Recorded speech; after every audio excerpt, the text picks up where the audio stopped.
Actually, kung iisipin mo din talaga ng malalim, the Mitsubishi Motors Philippines Corporation is actually the oldest car company here in the Philippines because nandito na sila since the 60s, 70s, 80s, and on and on and on. Now, if you would remember, they've actually released a lot of utility vehicles. Grandes, the Chariot. Of course, you also remember the Space Wagon, diba? And not just that, but also the Adventure. Now, the Expander actually filled the shoes of the Expander dahil wala na nga yung Adventure. But if you would also remember the ASX and the Outlander, wala na rin yon.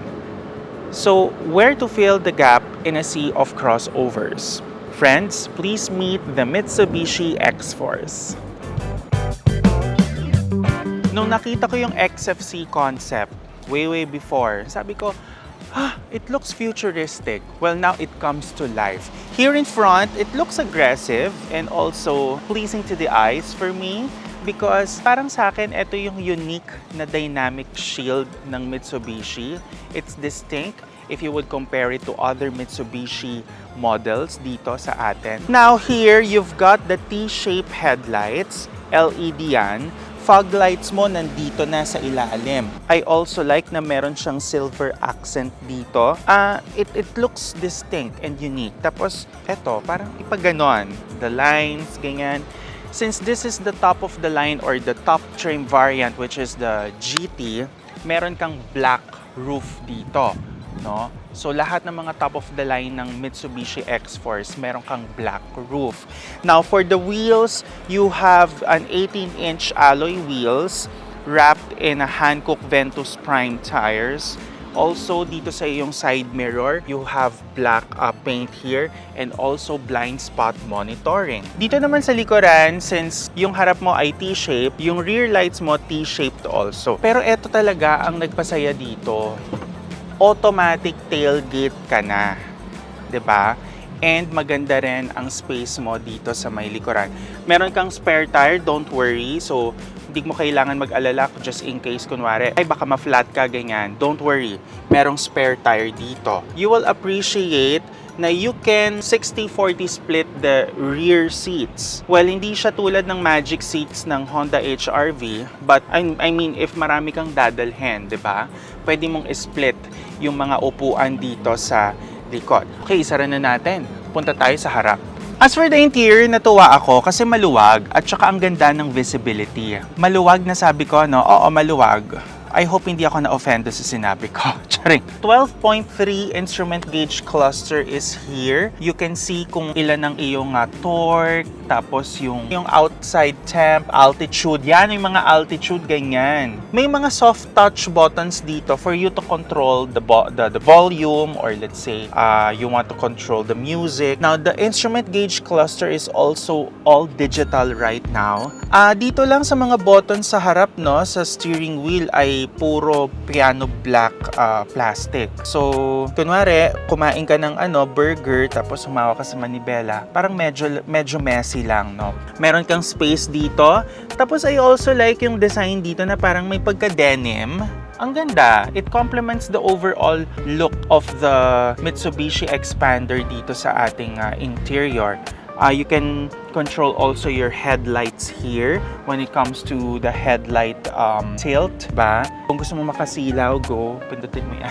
Charot lang. May mga spaces ka pa rin na pwedeng paglagyan dito. Of course, your glove box compartment.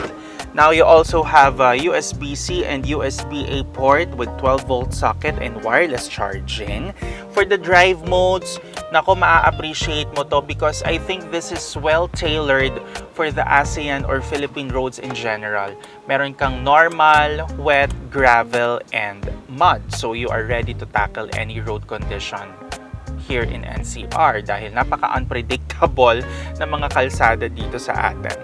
Now, the aircon is dual zone climate and also meron siyang Nano X feature. Parang sabi ko nga, pag may Nano X feature yung aircon mo, nakakaangat-angat kasi you know, the ions, the positive ions, the negative ions. May mga sensya na ganyan, di ba? Also, nakakatuwa kasi like for example, kung meron kang tubig na dala at gusto mong manatili na malamig lang siya, Merong vent dito, to be honest, na pwede mong pindutin. Actually, ano yun mo lang roll mo lang na ganyan. Tapos, yung lamig ng aircon, lalabas dito. So, ayan meron siyang hangin na lumalabas dito. Nararamdaman ko malamig siya. So, this is nice, no? For the bottles or let's say kung may mga snacks kayo na gusto malamig lang. The seats are leather with heat shield. For me, sakto lang yung comfort, no? I was kind of expecting na for its price point, meron sanang sunroof or moonroof. Pero wala tayong sunroof dito. What you've got is a black roof. Dito mo pwede ilagay yung mga RFIDs or let's say yung mga shades, no? Also, meron kang display dito where you can see kung sino yung mga hindi pa nagsi-seatbelt sa likod. Another USP that you have to appreciate, especially if you are a music lover, is the Yamaha Sound Premium. Now, the Yamaha Sound Premium is something unique because first time to sa Mitsubishi car. And you can actually change the settings depending on your mood. Kung gusto mo ng lively, kung gusto mo ng mas upbeat, pwede mo yan baguhin dito. Now, the engine is called 4A91. Yun yung engine code. And that's the same engine that you would see in the Mitsubishi Expander that pushes out 103 horsepower or PS and 141 Newton meters. Now, the difference from the Expander is that sa XForce, the transmission is CVT and that is translated with the front wheels, no? Sa Expander, it's different because that's 4-speed automatic. When it comes to parts or, mga papalitan, it's almost the same. So, if you're asking about the cost of ownership, think about it's almost the same owning an Expander. As for the driving impressions of the Mitsubishi XForce, for me, it sits on a firm side and there's a little touch of sporty driving here. Yun ang napansin ko dito. There's also the active yaw control na makikita mo lang sa Lancer Evolution. Mitsubishi, baka naman pwedeng ibalik na ang Lancer Evo. Tsareng! Pero the active yaw control is, it's a good add-on, especially when you're cornering. Pero it doesn't give you the oomph na parang, uy, sarap nun Hindi siya ganon. So, yun yung napansin ko dun sa active yaw control feature. The steering is light and also when it comes to U-turns, maganda rin ang kanyang turning radius. Love it. Now, my only gripe with the XForce is the NVH suppression. If you would compare it to other subcompact crossover SUVs for its price point na almost 1.6 million, I was kinda expecting na sana yung NVH levels mas ma-improve pa, no? So that's something na pwede pa sanang ma-improve. On the city, I got 9 kilometers per liter. And sa highway, kayang-kaya rin umabot ng 18 kilometers per liter. Hindi ko alam kung talagang matipid lang ako magmaneho o sadyang light-footed lang po ako. Mga ganyang bagay, There's also the sport mode na pwede mong pindutin dito sa gear lever. Parang it's like a secret button na pwede mong makita.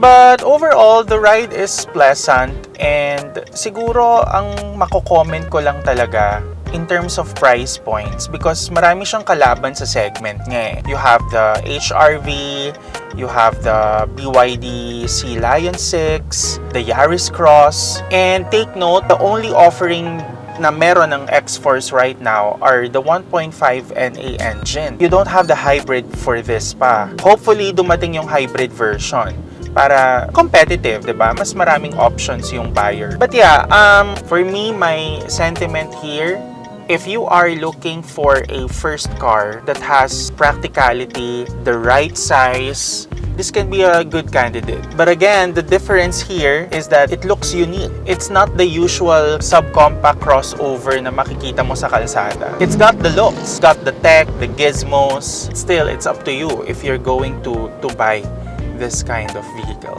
For a first car, hindi ka pa naman handang pumunta sa hybrid or maybe let's say full EV. This can be a good choice. But at the end of the day, you will be the one to decide because ikaw ang may budget. Thank you for watching.